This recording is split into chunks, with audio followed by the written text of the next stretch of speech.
All right, we're ready. All Cool. right, Kyle.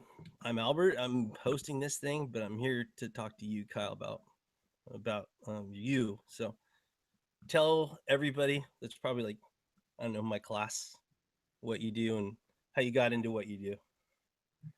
All right. Well, trying to take a long story and make it short. I went to Cal State San Bernardino. Uh, that's where I was kind of introduced to, kinesiology. I played baseball there with my now business partner, Garrett Nelson. So that's where we met and we kind of fed off each other from then. We, he was smarter than me. Let's be real. And so he kind of pushed me to he pushed that interest within the field. That's when I really started diving into it. Given the background with baseball and my close network, I spent a lot of time in a weight room, but knew nothing about it. So all those little flags kind of came up, and that's what interested me in the field itself. So um, from there, just good people kind of stepped into my life.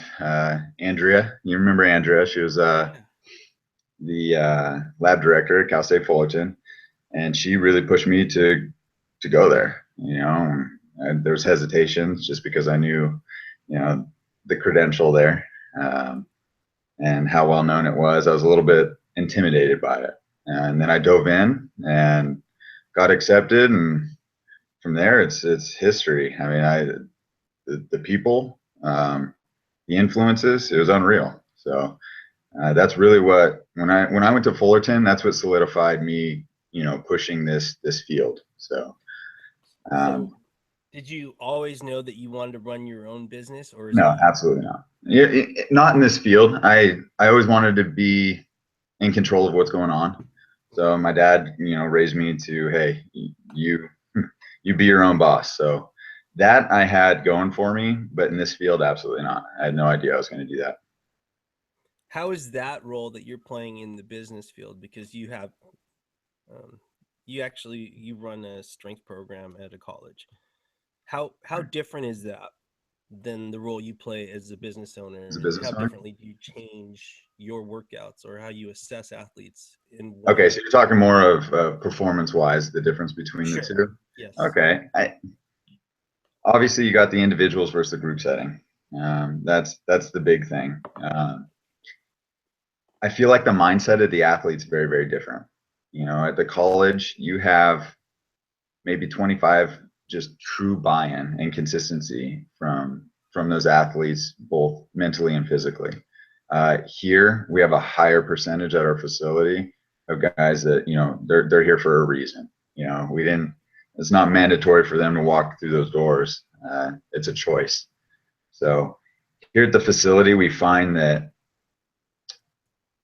they get a lot more out of what's going on here. Whereas in the team setting at Cal State, we're still building that atmosphere, but at the same time, it's for most, it's kind of, hey, I got to be here. Okay. So you say that they get more value, or they feel that they have more value, or it's got more worth because they pay for it. Do you think that that's true?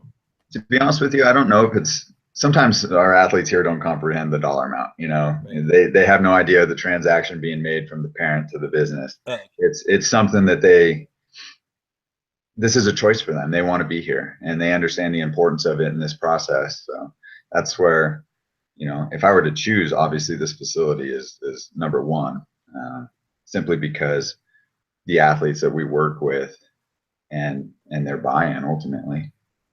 Okay. So now I'm going to start asking you about your day. So what do you do when you have an off day as a coach? Like, how do you, I mean, you have to grind it out, I know, but how do you get yourself to grind it out? Because we can't always be on every day. Okay, so in an off day, in terms of, I'm just dead tired and I don't want to be Right. here. Yeah. Okay. Yeah. Uh, you got to fake it till you make it. And Garrett and I kind of feed off one another too. So the thing is, there's not too many off days here. We got a good group of people that, you know, when one's down, the other one picks them up. So we feed off each other. But there are those down days. There are those long days, and it's one of those things where you got to pretend. You know, it's one of those things where that athlete needs to know you're there for them, and you do what you can to sell that. So regardless if you're there mentally or not. Okay, well, we'll talk about a little bit of programming too, and how that programming is different for you at your college and when you're at your facility. How would you program that differently, or how long do you have your athlete who's we just had signing day, and you had some athletes go away to college. So, how would you program for them during their off season when they're at home, and how would that differ from the programming you're doing at the college that you work at? It's kind of that individualized versus that group setting again. At the college, we really have to. We don't want to side on the air of being too cautious. You know, I've seen that in the past where it's like, okay, hey, we're a little bit overly cautious, and we're not eliciting too much out of that. Um, so that's really at the beginning. I mean, it changes, you know, quarterly. You know, one way of programming for the college is way different than it was 6 months ago for us.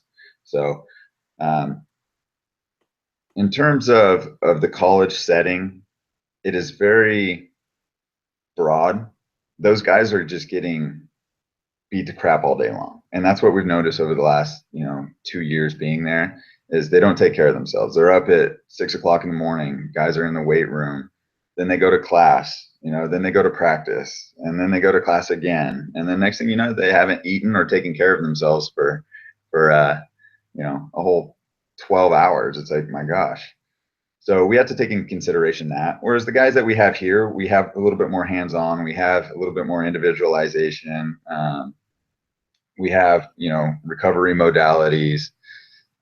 We have control over more variables here at the facility for those guys than we do at the college level. So yeah, we side on the air of being a little bit overly cautious at the college level, whereas here, okay, we push them and we find out what they're really made of. Right. So, how do you evaluate an athlete and determine their readiness for different exercises? Garrett has put in some systems that are unbelievable, and that's really, if I were to recommend doing something, you better have systems in place. So we kind of got together when we first started this and put together an evaluation process. And is it necessary? Probably not. I mean, there's some things we can weed out, but we want to make sure that we have a good idea of a baseline of that individual and really where they're at movement wise. Performance wise, that's one thing. That'll come. But making sure that they are, Garrett's a technician, and making sure that they are moving correctly, and then we build off that. So, I mean, I could pull up some of the Excel files, and it is just days and days and days worth of progressions, regressions, based on certain limitations, where we're going to start that athlete. And that's something we have to sell those athletes on early on is, hey, the first 3 months of this thing is going to be pretty slow, and then we build from there. Right. So what I'm seeing is you do have like a checklist. They have to do particular things. So when you do have that, when you're working on, sounds like you're going to be working on a lot of movement skill, movement quality work initially, and that's a hard sell until you get them to um, get them to the point where they can see those numbers increase. So how do you dial back and say, listen, or how do you have that discussion with an athlete saying, listen, the numbers don't matter so much. We need quality movements out of you. We need you to do these things correctly prior to actually putting what you consider a real load on you. Right. Provide a great enough stimulus to that they get to brag to their friends about what they're putting up. Right. It's a battle, but then again, it's not. They see it really comes with the atmosphere. They see the kids around them that have been there for some time, and they listen ultimately. So the kids that we have in here are great. We don't push information on them, but we have to highlight the importance of that. That 3 months is so little in the long term, long scheme of things. So we've honestly, it hasn't really been an issue. A lot of the kids that we have here understand that. And, that's one of the first conversations we have when we sit down with that athlete and the parent gets it. They see what's going on in some of our high schools, and that's music to their ears. So the athlete, I think, sees what's in front of them. They go back there, they see those athletes working, and it's an easy sell for them. So, and they buy into it. When did that become an easy sell? Like, was there a point where, wow, they're not getting it yet, to still grind through this? Was there a point where, man, how do we convince them? And did you notice a breakthrough, or does that always occur? It doesn't always occur, yeah. It is a battle for some, but that one individual, we got to stick true to what we're doing. And I think the fact that we have not deviated from that athlete, some athletes, it takes a little while, but it's, I think on our part, staying true to that process, we haven't really noticed it. Whereas early on, we put so much emphasis where we can't lose this athlete. We can't lose this athlete. We need this athlete here.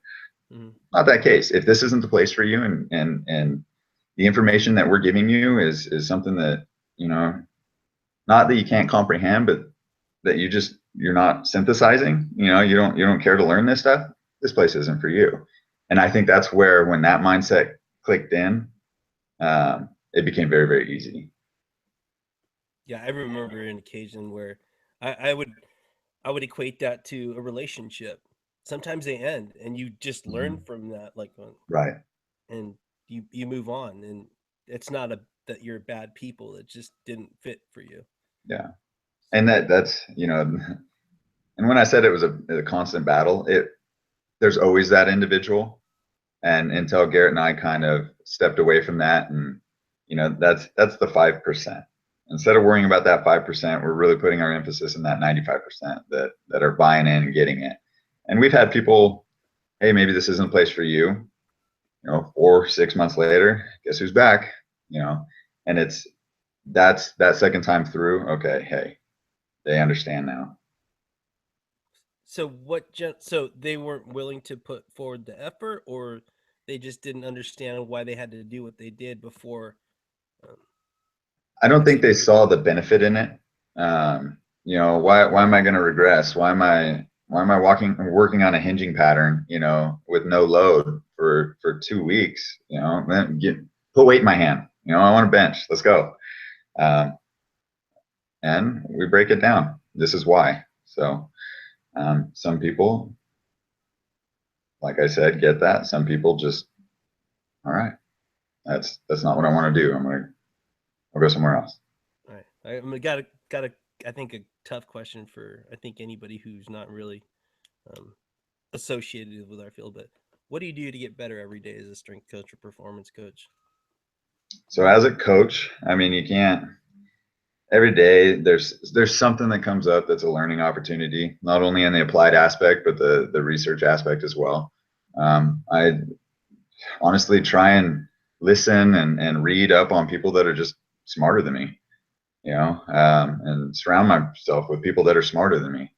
So, and by no means I'm average, but pushing myself to be like those guys, and look at the stuff that they're looking at, and applying some of the things that these guys, have presented. That's really where each day I have something new to grow on. But do I do it enough? No, I need to do that stuff more. So, and that's a whole different conversation in terms of business and coaching. But yeah, it sounds like you have a pretty good sense of self. A lot of people wouldn't. They'd probably shy away from their, let's call them challenges. So I'll ask you that now. So what sort of challenges? So when you make a mistake, let's ask that question. What do you do to correct that mistake? What's that process for you? Because I think that there's a lot of pride in our field. right. There's a lot of self-aggrandizement. Well, that's step one, right? And I made a mistake. That's hard for some people to. Those words are tough. I've had that conversation, man. But when I hear a coach acknowledge it, I would have done this differently. I remember that one time. There's a time where we've made a mistake, and you can point to that, and hopefully you can learn from that. So Do you have an occasion that you can think of off the top of your head in which, yeah, man, I would have done that differently? Every day.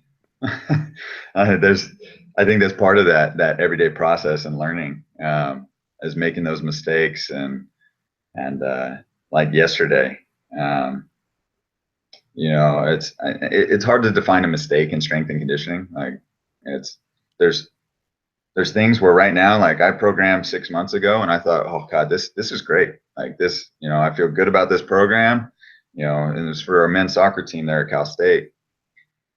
3 months later, I'm like, what am I doing? Like I had to reevaluate every bit of that program and look at, dude, what, it was very challenging to get over that hump because I beat myself up like you would not believe over that. And that happens occasionally, but it's a matter of just, if somebody's using the same program that they used a year ago, they're probably complacent and they're not doing things right. So reevaluating your own work, I think, is step one, and being able to accept that and kind of move forward from that. So, All right. So you bring up theory and practice, or that's what I took from that last statement that you made. So what's the difference between actually people that are the the stuff we read in books and the doing part, the bridging the gap is what I'm asking. So how do you bridge the gap between theory and practice? read and apply, read and apply, read and apply.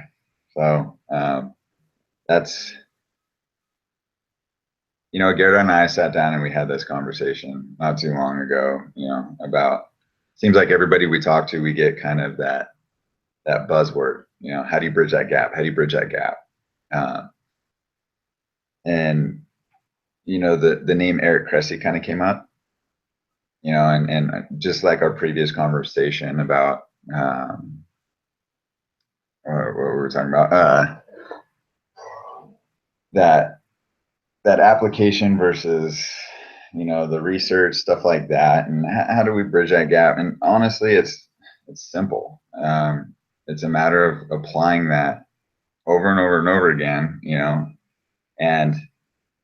but this is where I have a tough time kind of explaining this, and that's why I brought it up to Garrett, and this was in one of our meetings about a month ago. It's like, what is this, or is it just a buzzword, bridging that gap? And he's like, it's simple. We've been doing it for a long time, and it's really just the application of some of the stuff that we're reading. And I think I've overthought that. But really, that's what it comes down to. So being your own research subject too, and playing with different things, and listening to your athletes and following your athletes. That's about as simple as it needs to be. What would someone going into our field not understand about what you do? Or what did you learn throughout that process from where you started to where you are now?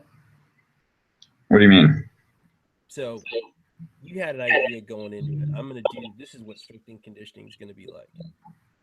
Okay. You're starting that process to where you are now. I feel like that since then, I feel like I've gotten, all right, now don't take this out of context. I feel like I've gotten dumber. Does that make sense? Like, I feel like as soon as I started, the Kruger effect, man. The Kruger effect, the more you know, when you start, you think you know everything, and then this process happens where, oh, maybe I don't, and then you attribute what everybody else knows. They don't know as much, and as you learn more, you start giving them more credit than they actually deserve. Exactly. So basically, you just answered that question. Yeah, that's exactly it. Not that I've gotten dumber. I've definitely gotten smarter, but there's just so much information to know, and there's no one way to do anything. So I just remember what opened my eyes was when you have dinner with Dr. Brown, and when he acknowledges he doesn't know that much, then it's just like, oh my gosh, that's such a burden lifted. You have no idea. He makes you feel good about the information that you know. He doesn't use his knowledge against you whatsoever. And that's what I see a lot of people do in our field is I get that you're very, very smart, but I feel like you're utilizing that information against me. But something that Dr. Brown does and that I've learned from is, we get a lot of interns now, right? And these guys have to be confident in the information that they know, and utilize that information and the ability to analyze and critically analyze. So that's one thing. I know it's on a tangent right now, but you bringing up Dr. Brown, he makes you confident in the information that you know, and that you know you can keep working further, within your field. All right. So you just brought up interns. So what do you Oh, look for in an intern? And yeah, that's no, that's perfect. Because hey, we have a guy yesterday that came in. His second time here. Um, Dude, and his attitude was great. The kids responded to him. It wasn't difficult to have a conversation with him. He had his notepad out. The guy was eager to learn. So within 30 minutes of spending some time with this guy, this is the guy that I want around. I've had guys that come in for 6 months at a time. It's like I didn't ever get that feel from you. So um, I'm starting to understand that, hey, information can be learned, but that attitude from that individual, that was priceless. So that's really what we're looking for early on is the desire to learn. Okay. And he's got to have some sort of ability to communicate with these athletes. so what sort of mechanism do you have in place to mentor someone like that? Like, do you have them do some hands-on stuff immediately? Do you wait a little bit before you start plugging them in, or what sort I of think role does he play? the first phase of that is more a sit back for the first 2 weeks, and we kind of want to see what they do when they do that. How involved they are, how engaged they are, what questions they ask. Are they really eager to learn? And that's been a learning process for us. We're getting new to that and understanding, hey, what works, what doesn't. So, like I said, this intern over the last week has kind of opened my eyes to, hey, this is really what we're looking for. But other than that, it's just systems after that. As we would have with an athlete, we want to make sure there's progressive, some sort of progression in that curriculum that we're giving them, and whether it's hands-on, whether it's teaching stuff, but making sure that they understand the whats and the whys before they jump straight into it. Okay, I'll ask this question too, because a lot of interns want to help, but they may be hurting the cues that they provide an athlete. So, what recommendations would you have to someone um, that they're just coaching a kid up that they shouldn't do, or they're overstepping what they're doing? How do you approach that situation with someone who's new to your facility? We make sure we have that conversation first and foremost with that intern, because obviously I've learned some things from some of our interns in terms of coaching cues. There's different ways. Everybody's going to respond differently, but the information needs to be simple, and there needs to be one thing at a time. I can coach you up on a deadlift and give you 40 different cues, and you're going to forget every single one of them. So, hey, keeping it simple first and seeing if they can grasp that. But we don't put a guy into a situation that he's not ready for, and that's on our programming standpoint. So it's nice that our interns get to step in with younger athletes or newer athletes that are on the basic regressions of some of these exercises, and there's no harm there. You know what I mean? So both on a programming standpoint. What's that? Do you have required reading for him at all?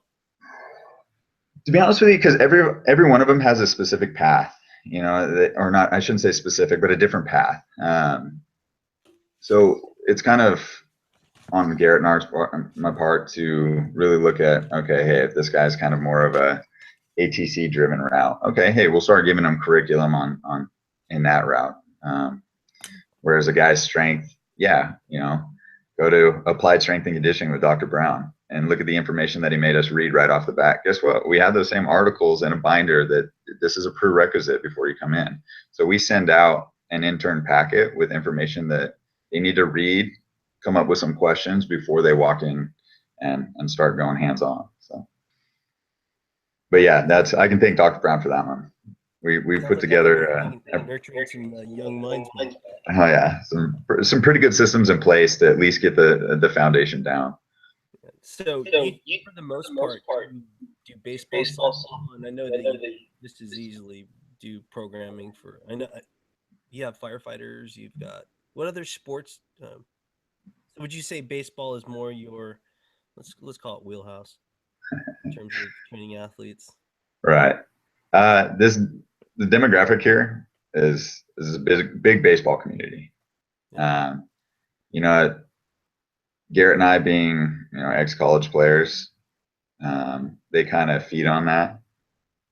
They don't really care about the credentials on the strength and conditioning side. Oh, you play college baseball? Oh, you play professional baseball? All right, we're gonna go together.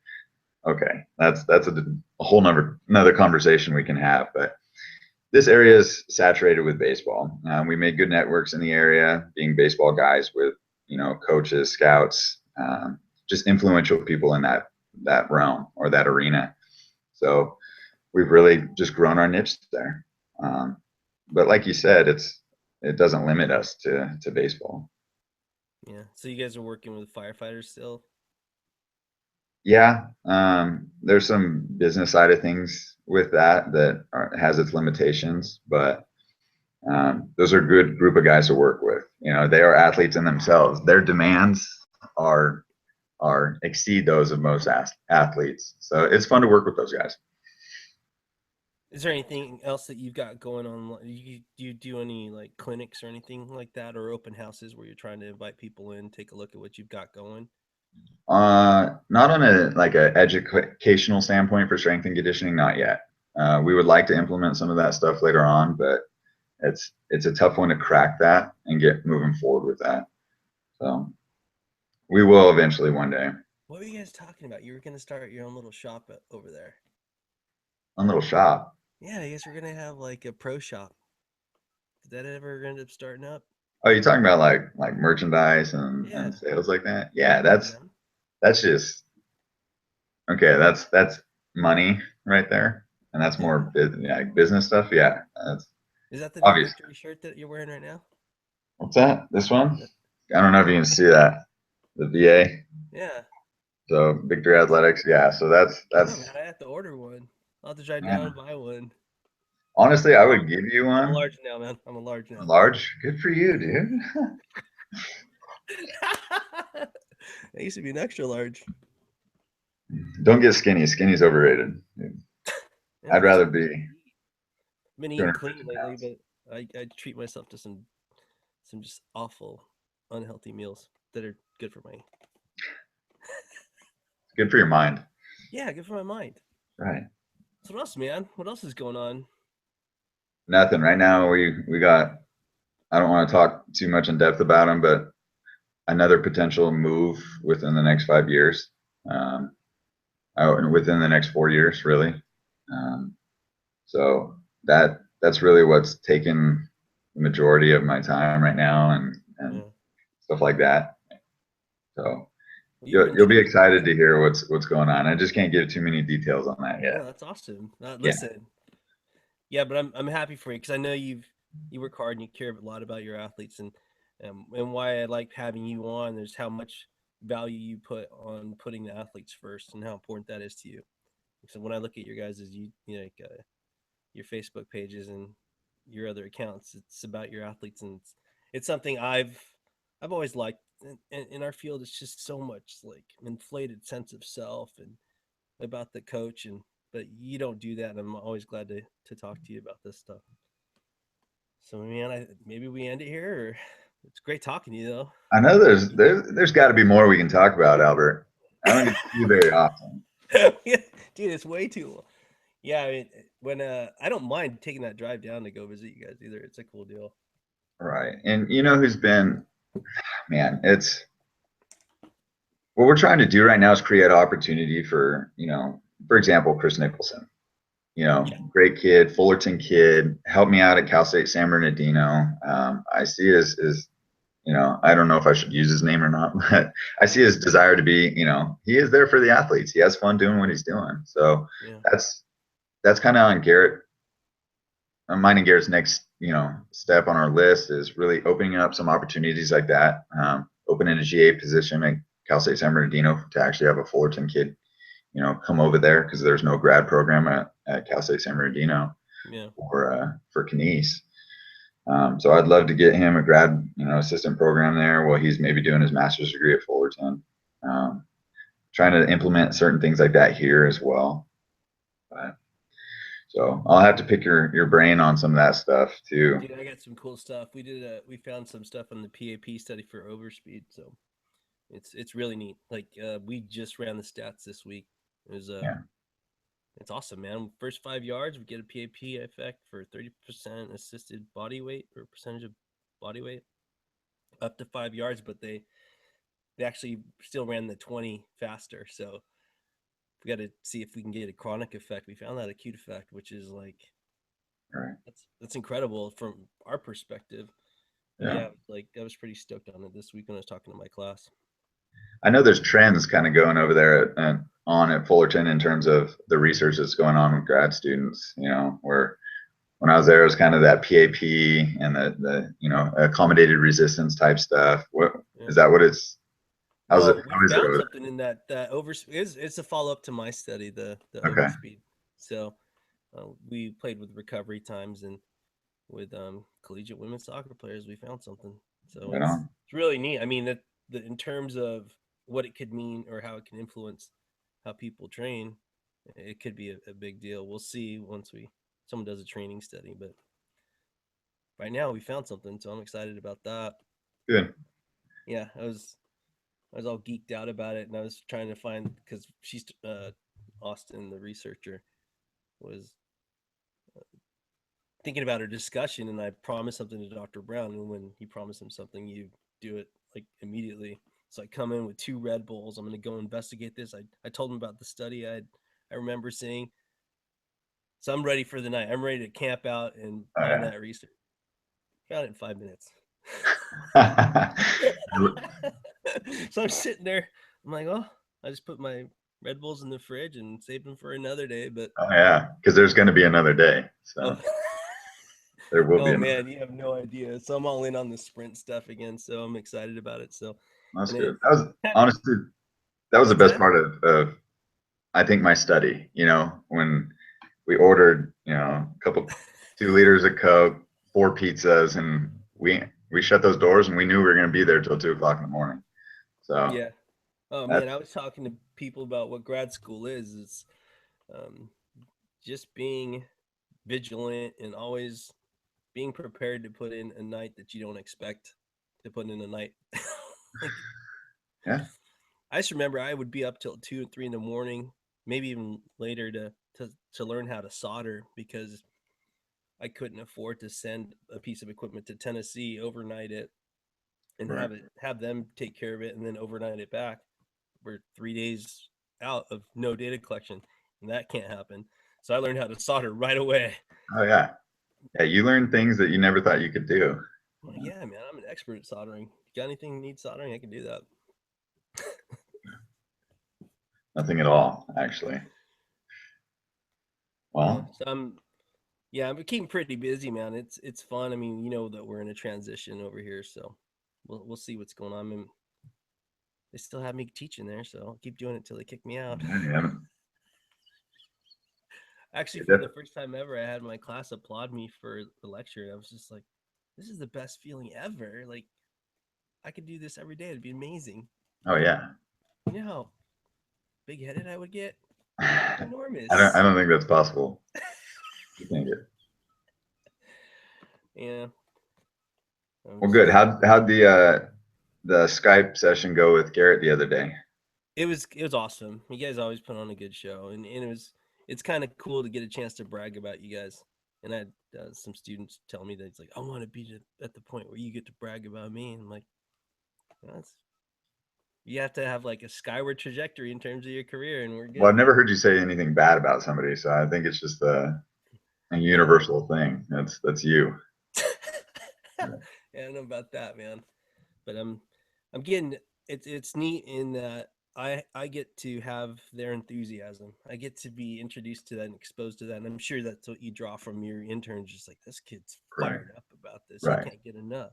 And that's true of me. I'm like it really motivates me to investigate more and talk to more people and talk to you and people that do. And when you get those wacky text messages from me asking you, "Hey, have you heard this term before? Have you used this before?" Right. It encourages me to do that. And I just have an enthusiasm for it. When they get it, it's just infectious. Right. So when they're in front of you and they're looking up and they're typing down what you're saying, it's sort of surreal in that you don't think that you know as much, but then I don't want to downplay what, 17, 18 years of experience. There's value in that. Right. So even by if I weren't engaged, if I were to be disconnected for 18 years and just kind of showing up, I would learn something. But that was never the case for me. It was always like, let's read another study. Like, and I always have an accordion folder of articles I intend to read and just read Right. them and see if I can draw something from that.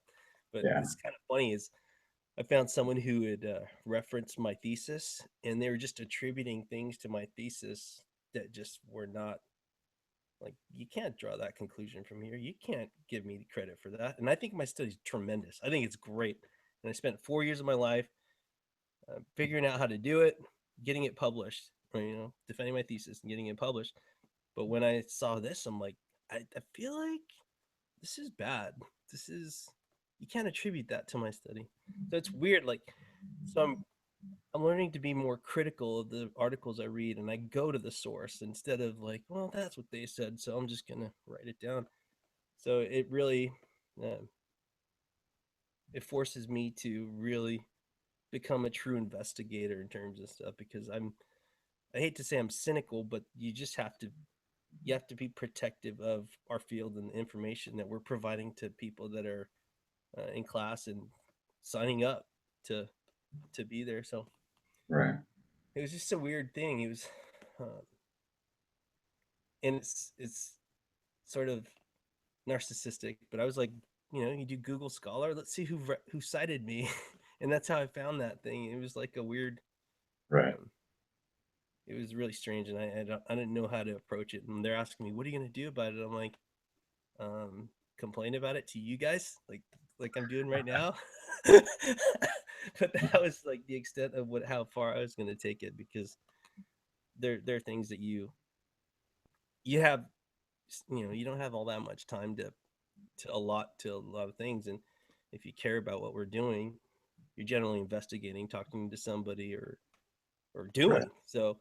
If any time taken away from that is going to undermine the stuff I'm trying to accomplish. Right.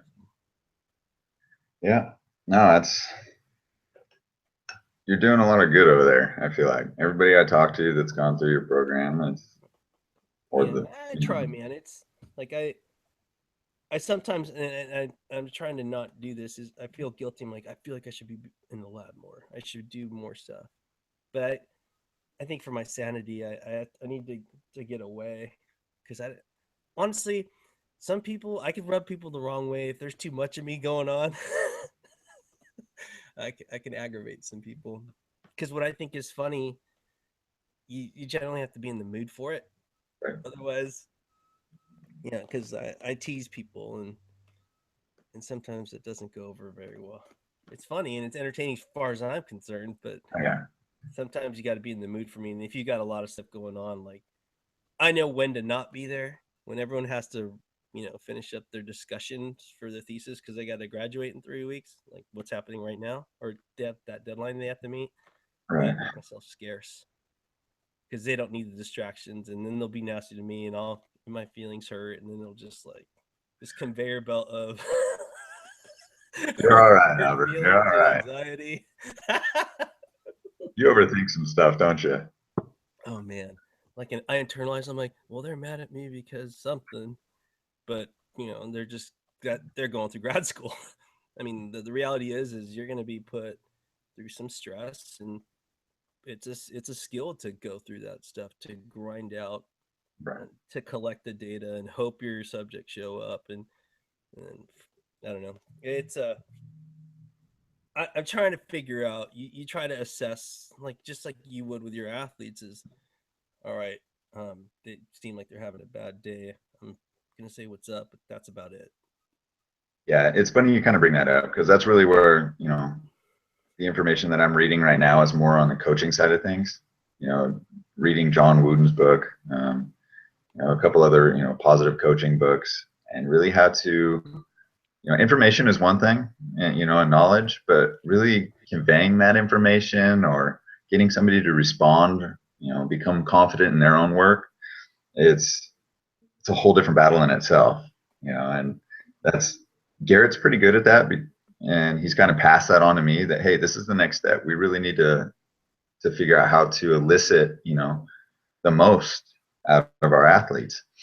And so that's really where I've been diving in next is, okay, hey, what type of approaches can I take to my coaching now that will, get the most out of my athletes in terms of a response? How do I motivate these guys? So, and everybody's different. That's why I'm glad we have a pretty good spectrum of coaches. We have our calm coach, we have our high intensity coach, we have, our kind of loud guy, our soft guy, everything across that spectrum, because everybody's going to respond differently. As a coach, everybody has, a level of patience too, that, often gets pushed to the max sometimes. And that's really where we were talking about earlier. Sometimes you got to fake it, but, and if something's not working out, guess what? I need you to step in and show me. So anyways, but that's, huh? No, you're good. Yeah, I was thinking about when it was how I'm generally I seem keyed up, but if I'm in a performance setting where stuff seems on the line, I tend to just like gain some focus there. Right. It's because there's no point in that anxiety when you're in the moment, when you're having to perform, because you've done all the hard work. And I'd always convince my athletes, I'm like, that's just they're showing off now. It's time to just put in the work. Just Right. go have a good time. Yeah. And I That's one used thing that I've done. analogy last time is, and I'm always calling on people's memory or hope that they watch like classic television. I'm like, do you guys know Happy Days? You know Happy Days? Remember that show? Sure. Yeah, do you? Oh, okay. So there's a character is called Fonzie, right? This guy was Okay. cool. He was way cool. He'd hit the jukebox and start playing music. He's that cool. So I tell them the story about Fonzie. I introduce this character that they, probably never seen. Maybe if they watch TV Land, they'll do reruns. But I'll just tell the kids, I'm like, that's as easy. Cool like Fonzie. Like the other kids will just think, what's this idiot coach with his giant straw hat saying to me? Right. Yeah, just calm down. This stuff's the fun part. You've already done all the hard work. Right. But yeah, it's weird. So, but I'm dying on the inside, and the anxiety levels are as high as could be. But I was just equated to that duck on the water, like duck in a pond thing where the work's happening underneath the water. But um, yeah, I don't know. I kind of let some coaches know, like I'd let them have it because I was stressed out. But what I always tried to avoid was having that be seen by the athletes. Like I had some sounding boards where I just closed the door and I was going to let people have it, but it was never the athletes. And I'm glad that they never saw that or they still haven't seen that from me. I mean, I've definitely had regrets as a coach, and I've made some serious mistakes in how I've approached situations. But I don't think anything so drastic where people think like, yeah, man, I'll never work with that guy again. I mean, don't get me wrong, I got my moments where I want to win, Right. and that kind of drives me sometimes to the point where people don't want to be around me in certain occasions. But Yeah, I don't think that can influence your work though, or should influence your work. You know what I mean? I find that battle a lot where, yeah, it's you just said it. You want to close the door every once in a while and let that athlete have it. It's for one, I got to realize the world we live in today, and our generation of athlete and what you can get away with and what you can't. But in terms of uh, you doing you, you know what I mean? Like you want to win, you have a specific goal in mind and a certain attitude that's gotten you to where you're at. Deviate from that. If you happen to make an enemy in the process, guess what? Who cares? So yeah, I think about that too. I'm like, what if I? Because I remember in a time where, and it's actually true with teaching too. I'm like, I'm not going to be a Coburn. I'm not going to be like, I have to be myself. And when I pretended to be someone else in coaching and my teaching, I'm like, that's a recipe for disaster. It's right, it's a way for me to just be like, that's a sure way. Like I wouldn't do my own PowerPoints. I was taking their PowerPoints, and so much of it, if you don't own who you are and be pretty damn comfortable with yourself, you're gonna be you for a real long time. So you may as well get, situated and Right. be yourself and be, whether you like you or not. It's probably easier if you like you. Um, but I do have a new saying or t- like phrase on what to live by, and I'll share that with you shortly. But yeah, it took me a while to realize, man, I'm okay. I'm gonna be okay at this, and you're either gonna like me or not like me. But when I realized, I'm like, sometimes I'm a goofy guy, and I'm, when you become okay with that, it's really really freeing. It's just, it's a weight off your shoulders, and it took me a while to get there, but Right. it's a real long time, like an embarrassingly long time. But yeah, I'm glad I finally got there. I mean, I'm happy. I'm gonna be short, not maybe not so fat anymore, but bald. I'm gonna be those things, and I'm okay with it. Defines you. I'm charming though. I got that. I got a whole mouthful of teeth. That people, not everybody has that. It could be worse. No, it's, and it kind of goes back to some. It's funny, some of the things that Dr. Brown, and during his lectures, that you kind of take away. And yeah, obviously, I learned a lot on the strength and conditioning side, but that guy's got some life stories that just sunk in and stayed with me for a while. And that's it's funny because it's like that guy was a true mentor. He to a lot of people too. Yep, But, me included. oh yeah, no, I think you are. I feel like his number one fan. But I'm a big fan. yeah, There's a thread of that strike, and he's like, "Hey, Albert, I'm gonna have you come in on Thursday because he was not gonna strike." right. So, well, they canceled it, but I was pretty damn close to crossing that picket line so I could help him out during that, do the SAQ portion of that class. Like, Nice. there's probably one person in the world I would do that for, and that's that man. Yeah. So Solid, there's some good solid. life lessons there to learn from him. Oh, for sure. I mean, one of them was, nah, I don't want to talk about it. It'll probably embarrass him if he ever listens to this thing. But it's just like definitely a motivating factor in a lot of the stuff.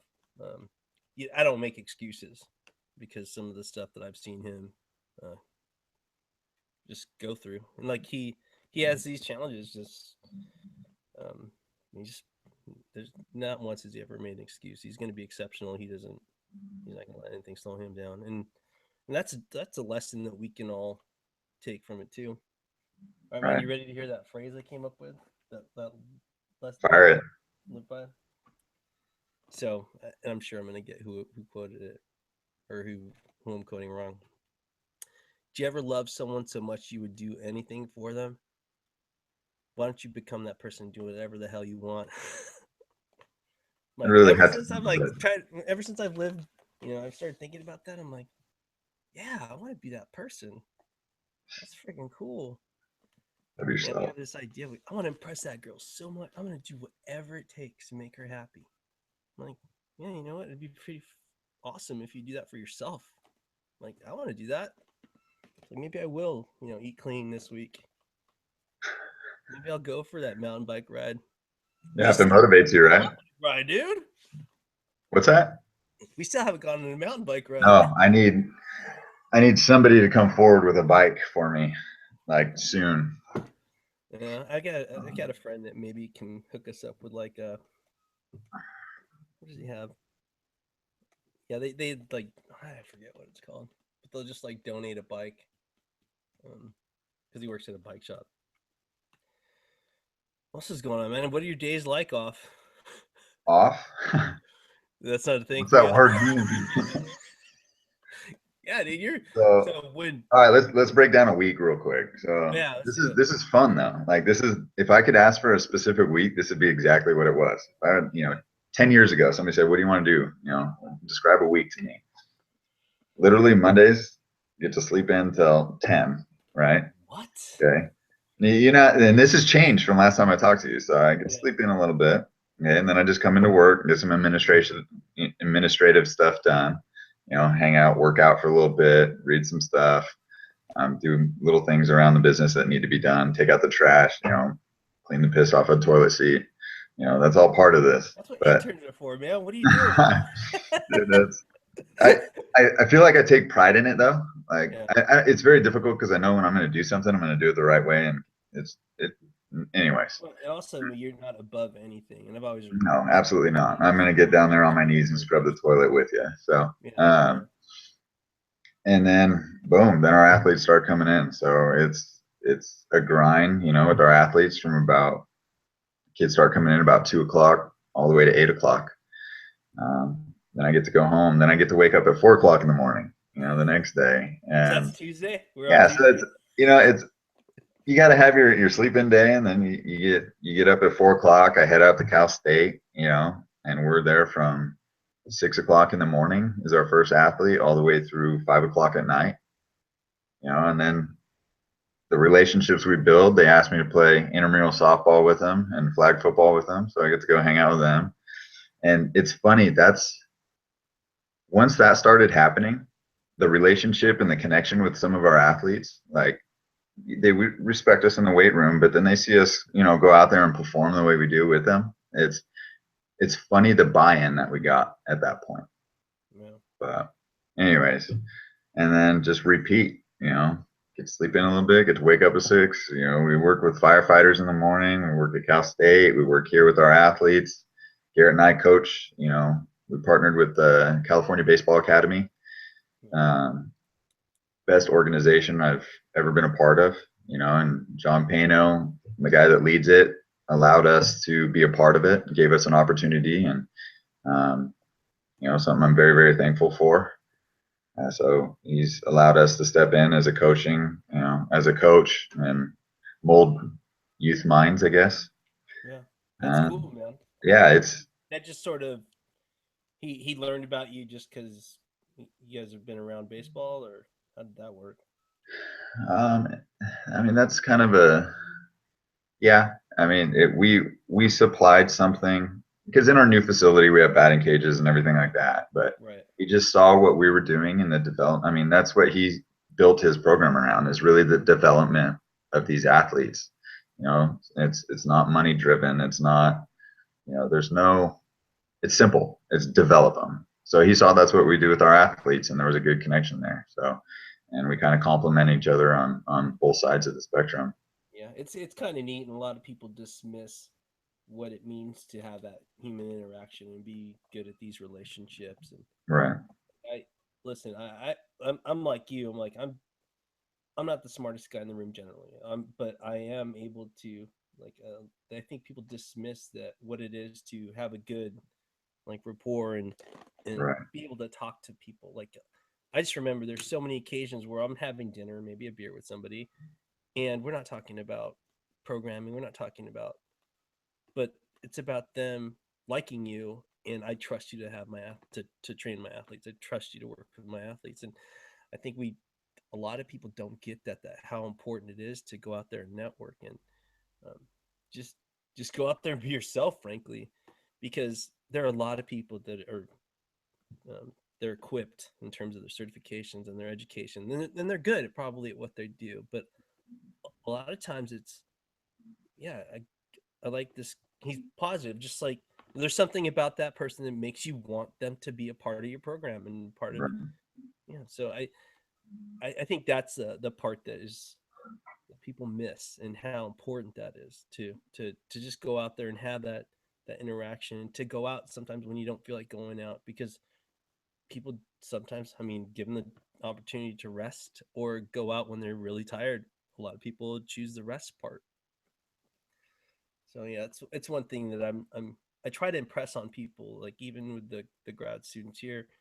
I'm like, man, go out and have a good time. You or go out when you're tired, you'll surprise yourself. You will have a great time, and you will have created a connection with somebody that you didn't plan on, because you never plan on any of that stuff. Sometimes you're just like, we hit it off. We had a pizza and beer.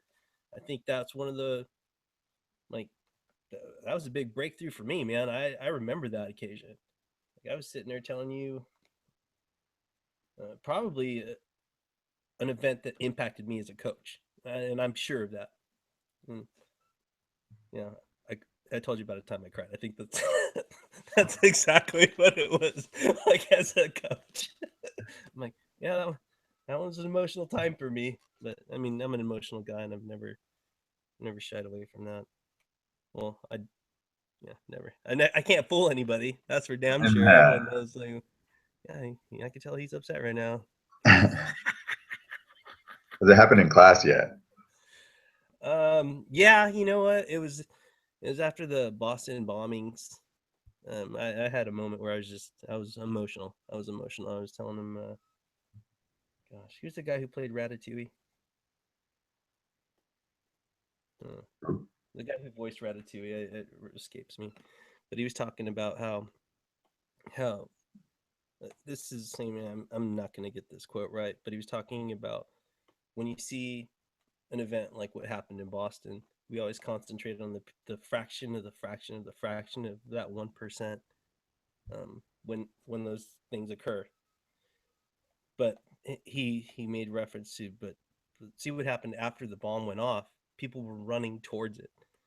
So it was an emotional time for me, and I was talking about just people are smart, and kids are smart. So when an occasion like that happens, I address it.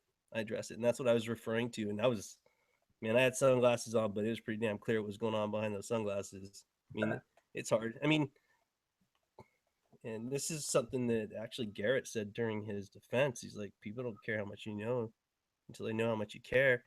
Right. And I mean, that's one thing that I've thought it was a weakness before, but I'm finding that it's a strength for me in that I'm I get in there with my emotions. Like I'm all in. You know when I'm happy. You know when I'm sad. You know when I'm upset.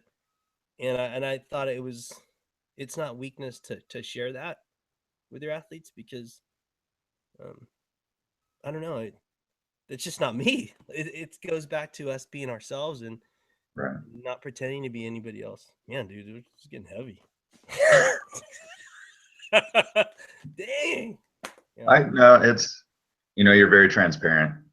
Um, Transparency is a good thing.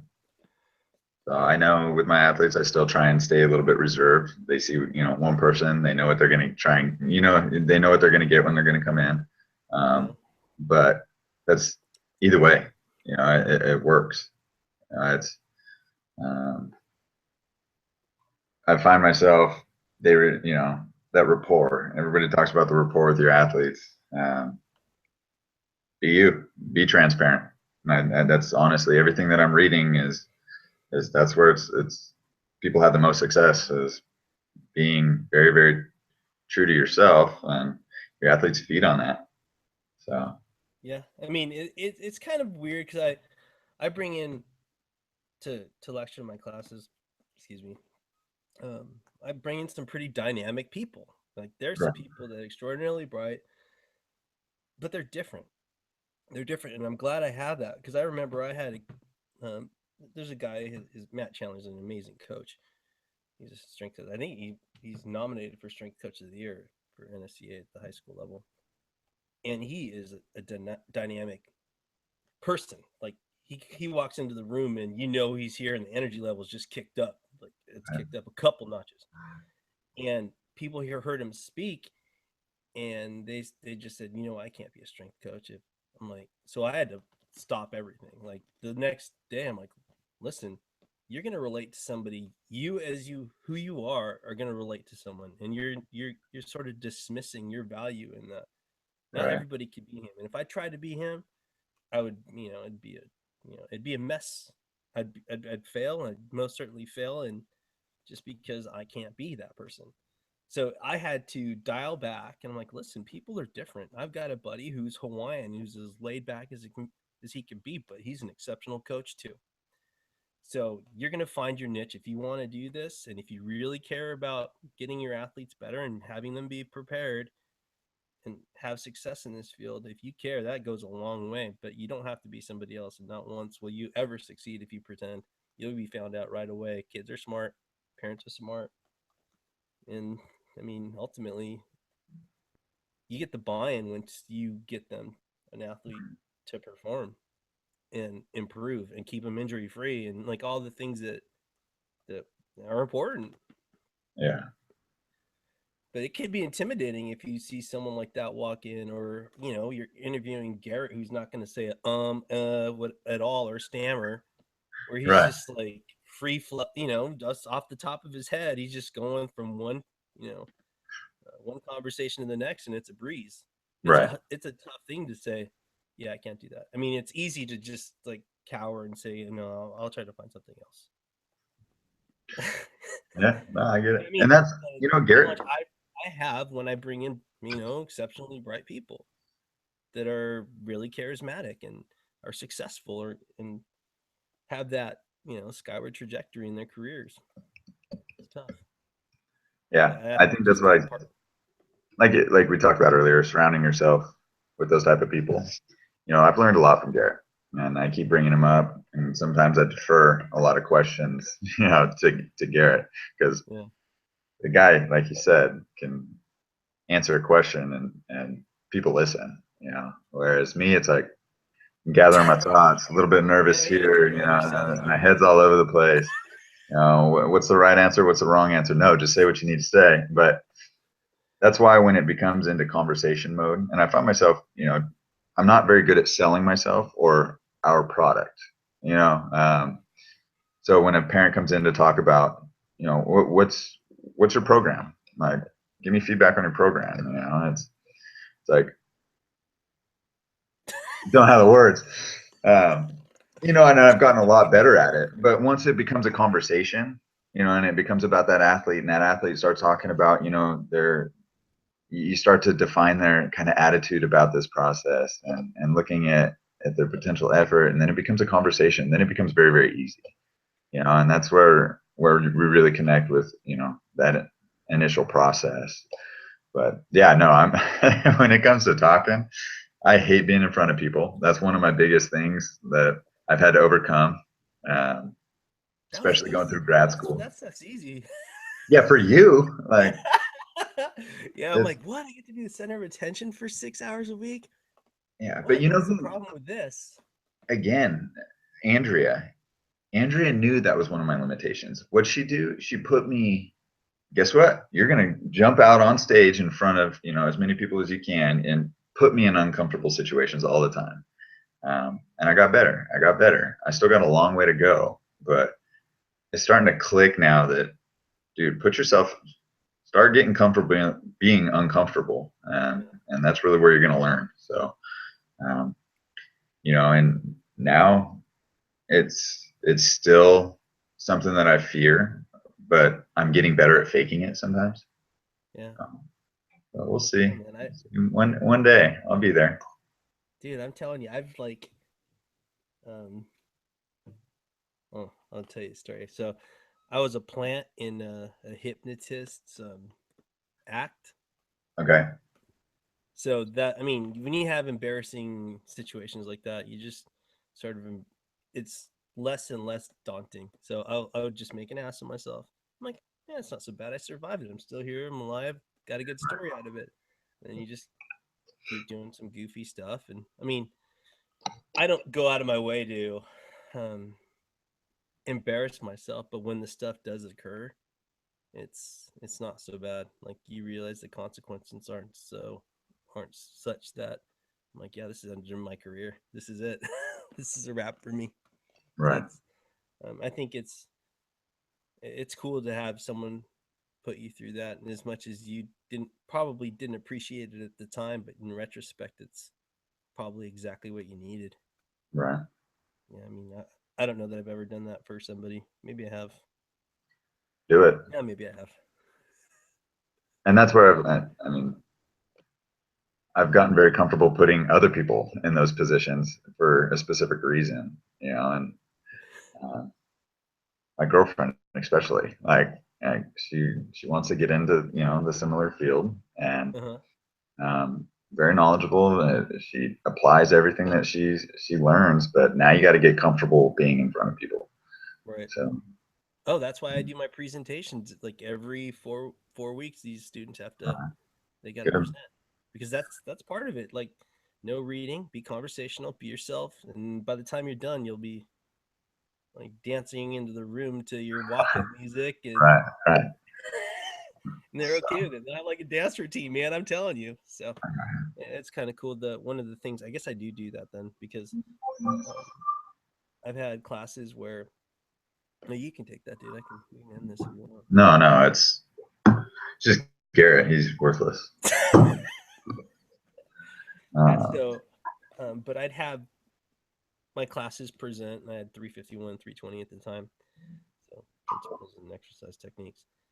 But my exercise techniques class, they present every 4 weeks. They'd have like a little 10-minute presentation, right, and then we go outside. They teach us something, right, and it became evident to me which students had presented in my class because I mean they were it was awesome. It's they transformed from someone who was really it was almost a crippling fear to be in front of people to being themselves in front of everybody else, and that's really if you can take anything that's a tremendous skill to have when you're going from the classroom into the real world because that's what you do. You're going to be yourself. You know how helpful it would be for you to sit there and read the exercise description as you're trying to teach someone an exercise in the real world. It's a sure right. way to not have a job. So I mean, Yes, sir. so that's what I try to do is Right. encourage them to get out there, be conversational, be yourselves. People are going to either like you or not like you. Yeah. Go out there and be somebody. You know, Teach the world. Dr. Galpin was really good at that. You know, there's a lot of information I took from Dr. Galpin outside of, you know, obviously the guy's unbelievably smart. Um, but just in terms of presentations, getting in front of people, you know, the confidence. Yeah, he had a both him and Dr. Brown had a lot of life lessons outside of the curriculum that they were teaching.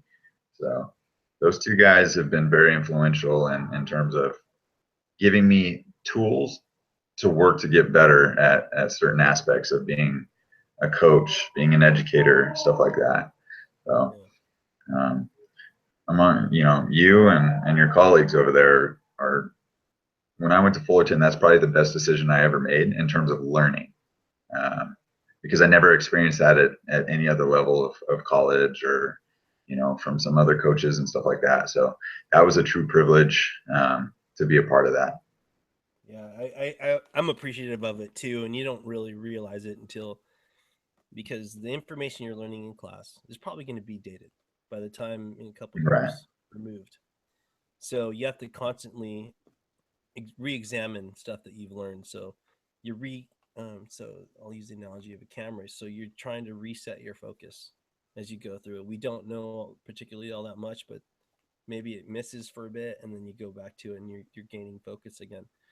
But being able to learning how to learn is what you can learn there or what you gain from that. So yeah, I and you don't know it as you're going through it.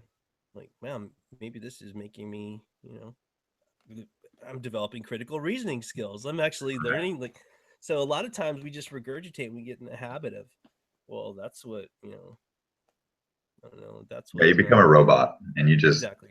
um, you memorize information rather than actually really breaking it down and making sense of it all. So yeah, that's when people ask me, what's grad school like? What's the difference? Like, what am I going to gain from grad school? Stuff like that. And, obviously, I had an experience that was unbelievable. Yeah. And then you talk to the guy next to me, and he hated it because this was, and you start to see patterns. Yeah, I'm not going to call anybody out, but it's because you got challenged. You were tested, and um, again, these professors stick true to what they were trying to elicit from their students. And okay, because one, it worked for one, it didn't work for the other. That's really where their focus is on getting that guy that's going to take that information and do something with it and accept the challenge and move forward. So Yeah, there's something I do talk about too is um, a lot of times and we people have a tendency to blame their college or their grad schools for information they could have sought out themselves. Like it's you got to fill in the gap. So if you don't know how to teach an Olympic lift, maybe join weightlifting club.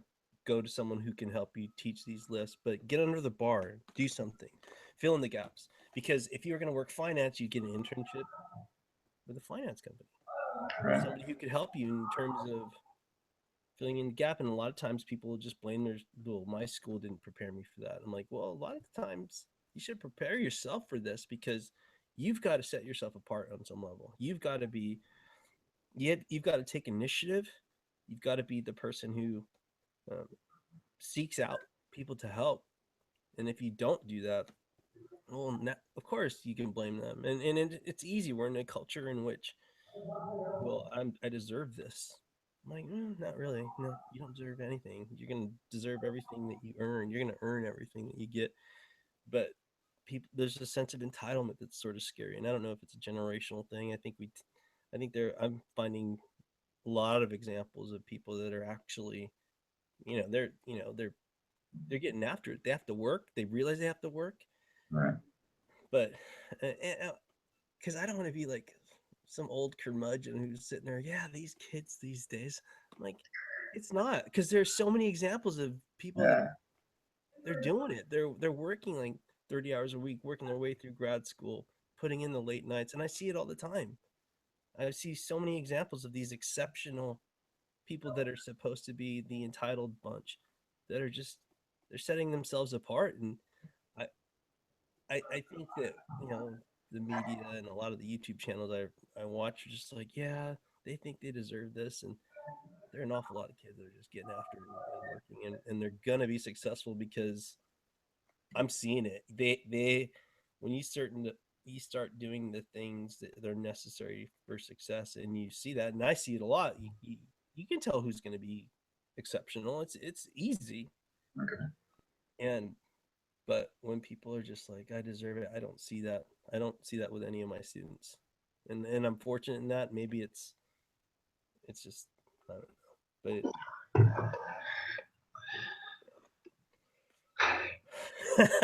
but I guess I end that thought right there. Dude, you got a girlfriend? When that happened? How long has this been? Uh, This is live, dude. Remember, people know this. yeah, dude, maybe I should not. Fairly recent, though, huh? Yeah, fairly recent. So, Uh, I mean, Garrett's got everybody's clock ticking, jumped into marriage. Dude, what about relationship, that? married, has a kid, huh? That one got it was. We'll talk about this another time. But it's seeing Garrett and what he's established since we've been here, in terms of like a family and stuff like that. Um, it's an eye opener. Like it's fun to Yeah. experience all that. So luckily, I don't have the child, so I get Yeah, I to feel like you kind have of to be. through him, which is nice. Get to play with the baby when she's not crying, and then when she cries, I can get up and leave. Sounds like an Um, uncle, man. Sounds yeah, like an that's uncle. I can be. I'm complacent with that. I'll be an uncle for the rest of my life. Uh, Well, you've got to. You sort of have to fill in the gap when he's not there. Yeah.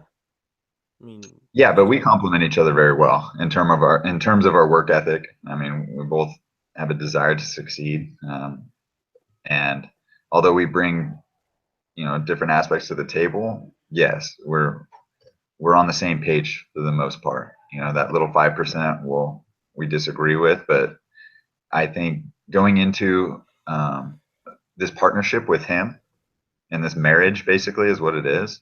Uh, I I think I think we talked about this earlier. It was, what are you doing? Like why would everybody's like, why are you going into a partnership with somebody? That's the worst decision you can ever make. It's the best thing that I've ever done. So we bring two sides, to this whole thing. We complement each other in terms of our attitudes, our efforts, stuff like that. It's honestly been, it's had its hiccups and stuff, but we work very very well together. So Yeah. yeah, I honestly, that's the best decision we made moving forward with this thing. Yeah. Yeah, and Yeah, it's hard. It's good that you do disagree. I think people have a tendency to surround themselves and like they put themselves in an echo chamber You Yeah. can't have that Right. disagreement where you're just like, well, there's nothing to be gained here. You don't challenge me. How am I getting better? Right. So So, that's just so the complacency thing is a scary deal. Like, um, you should strive to be exceptional. And if you're not trying to get better every day, you're going to get worse because someone else is trying to get better. yeah. No, I agree. It's been a fun process, and I mean, we're still very, very young in terms of business. Yeah, we got a long way to go. We've got a lot to learn. We're going to continue to learn. So And you I'm got your not. own 5-year plan too. Yeah, no, and I mean, we executed our 5-year plan in 2 years. So now we're moving on to what's next, and that's going to be a fun one. That's awesome, dude. Hopefully in the near future we can have a good conversation about that and Sounds good, what's man. to come with that. So, Well, thanks for coming on, dude. It oh took yeah, some doing to get you on this thing. I know. I need to get back out there too. Yeah. Well, I see listen, what's going on. if we can get this going, we can get a panel. Like, hopefully, if we get some people together that a Okay, bunch of smart people together, and we can just get about 10 of us on here and just talk about our field, man. sounds good. Cool. All right, appreciate it, Albert. Good talking to you, dude. All right, and Yeah, I'll see you soon. come up, and I'll buy you a beer or 3. 3, maybe 8. All right, cool. Sounds good, buddy. All right, dude. See Have ya. a good one. See ya.